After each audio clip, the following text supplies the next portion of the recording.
कहो कि लोगों आओ मैं तुम्हें वो चीजें पढ़कर सुनाऊं जो तुम्हारे परवरदिगार ने तुम पर हराम कर दी हैं।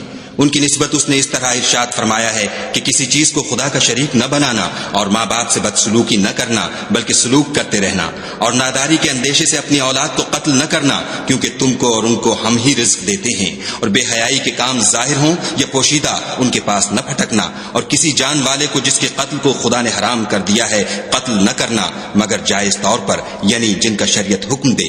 इन बातों की वो तुम्हें ताकीद करता है ताकि तुम समझो।